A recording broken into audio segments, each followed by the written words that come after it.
Assalamu alaikum wa rahmatullahi wa barakatuh. Muraho neza abakunzi b'Umurimbo TV, amahoro y'Imana n'imigisha yayo bibane namwe. Uyu munsi ngiye kubategurira ifi, ariko muri kumwe n'inshuti yanyu ibakunda cyane uw'amahoro Anifa.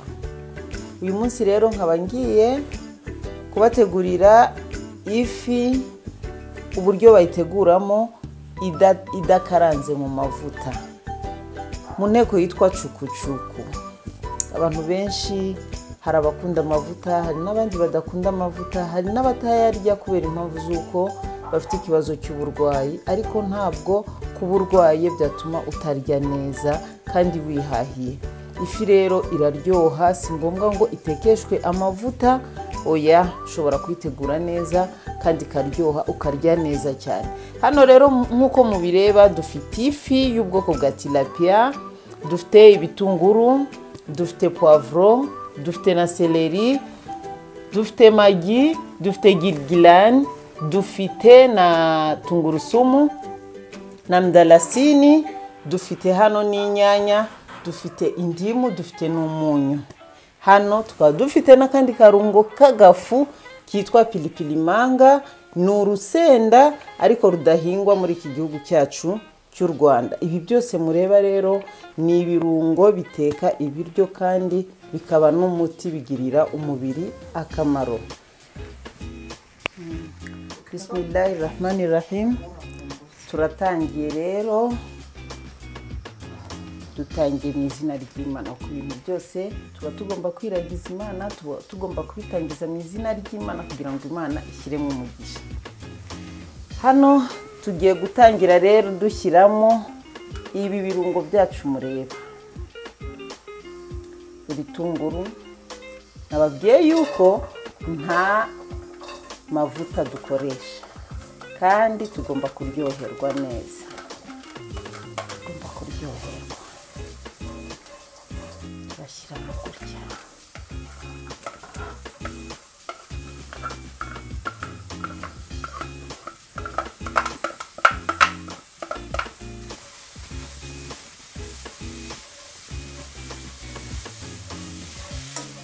Ugomba, niba ugiye guteka chukuchuku, ugomba gushyiramo igitunguru gihagije, niba ugifite ugashyiramo poivron ihagije. Urya ngo nta rurabo rutoha rutuhiwe. Ubwiza bw'umugore ni ibirungo, ni amavuta meza, n'ubwiza n'uburyohe bw'ibiryo ni ibirungo.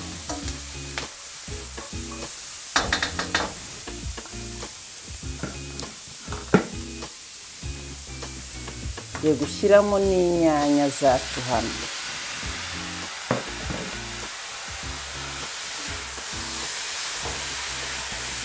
Urabibona rwose ko bimeze neza. Tugiye gutegura ifi idafite amavuta kandi turyoherwe. Buri kiryo cyose n'uburyo gitetswe kiba gifite icyanga cyacyo.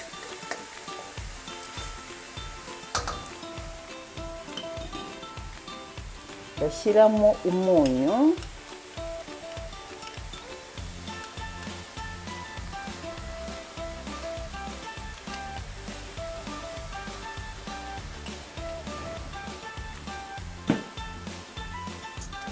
ndabireka, maze gushyiramo umunyu ndabireka bibanze bibyara amazi, hanyuma aya mazi ni nayo ari buze guhisha iki kirungo cyacu. Tugiye gutegereza.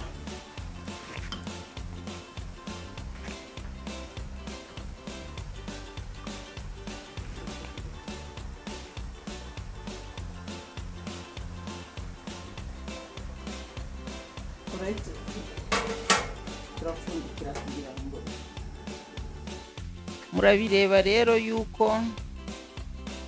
ibirungo byacu bimaze gushya. Bimaze gushya rwose. Urareba, urapfundura ukareba, wabona inyanya zitari zashya neza ukongeramo amazi makeya. amazi makeya, ariko murabibona ko rwose zirahiye, bimeze neza. Ubu ngiye gushyiramo rero, twa turungo naberetse mbere.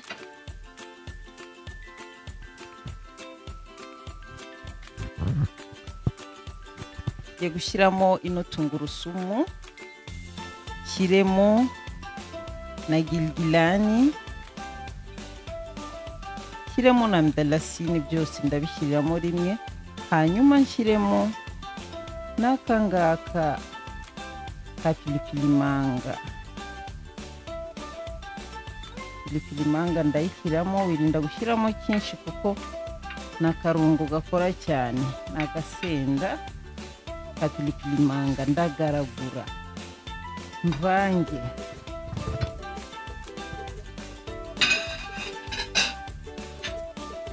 Shyiremo na magi yacu. Nababwiye ko uburyohe bw'ibiryo n'ibirungo, kugira ngo ibiryo biryohe neza. Ibiryo ntabwo biryoshywa n'amavuta gusa, iyo wabiteguye neza ufite ibirungo byawe uraryoherwa. Ntabwo bivuze yuko udafite ibirungo bindi nshyizemo utateka isosi yawe ngo iryohe, ariko ufite ubushobozi wakwigurira ibirungo, kuko ibiryo ni ibirungo.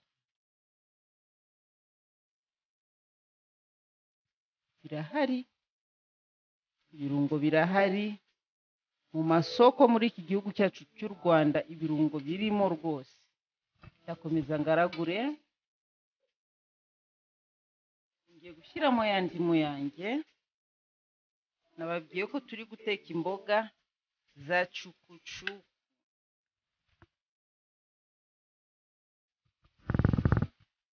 Kamurira n'indimu.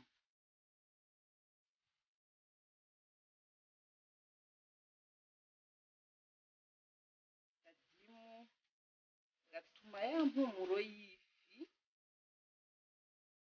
ivamo, gatuma isosi igira icyanga kandi umuntu akagira na apeti, akaryoherwa. Murabizi indimu ni ingirakamaro mu biryo.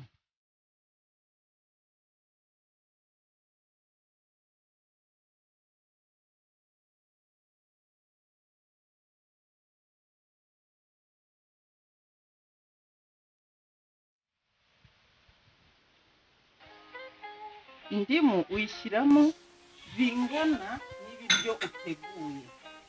Uko isosi yawe ingana, ntabwo washyiramo ikisoryo cy'indimu nanone byasharira. Ushyiramo akadimu karinganiye bitewe n'isosi ufite ugiye gutegura ingano.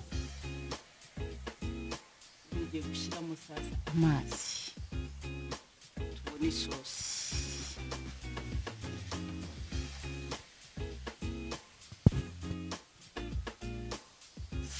Murayireba isosi yacu chukuchuku idafite mana ureke nk'umuro. Nkunda rero ukuntu agacukucuku gahumura neza cyane. Ibirungo by'umwimerere, ibiryo by'umwimerere bitarimo amavuta.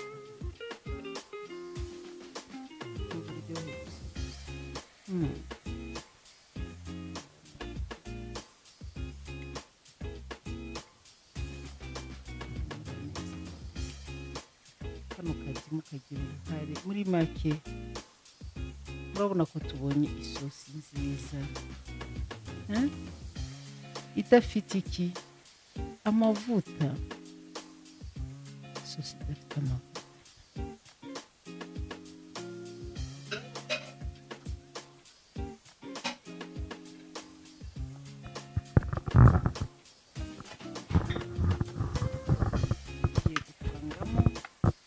Isamake yanjye.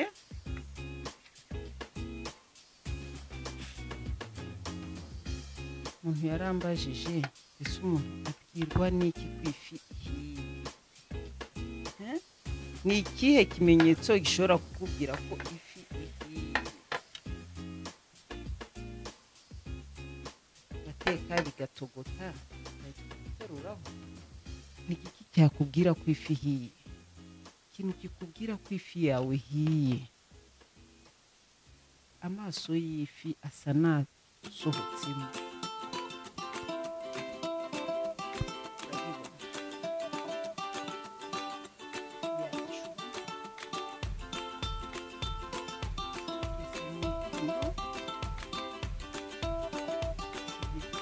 amazi ugomba kuyiteka ku buryo iriya ishiramo. Bakunzi ba Umuryango TV, tugiye kureba isosi yacu rero aho igeze, maze umwanya tuyipfundikiye kugira ngo ishye.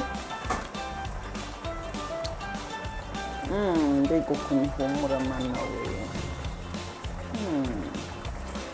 Iyi sosi iraryoshye, irahumura mana nyagasani we.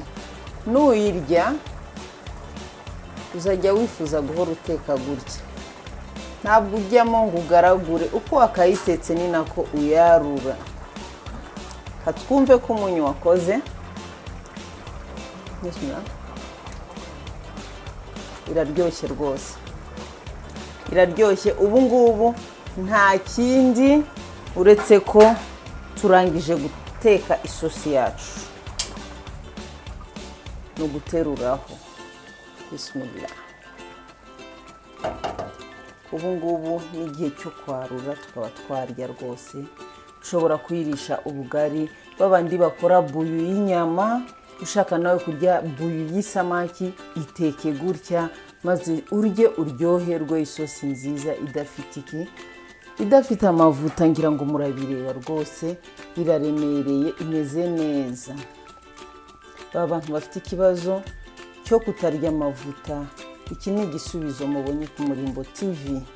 TV izabategurira, ihora ibategurira buri kimwe cyose umuntu yibaza, n'icyo umuntu wese atekereza, n'icyo yifuza, n'ibindi byose mwifuza ko twabafasha, mushobora kubitubwira tukajya tubihutishiriza ibisubizo. Murakoze cyane, muryoherwe. Bye bye. Assalamu alaikum wa rahmatullahi wa barakatuh.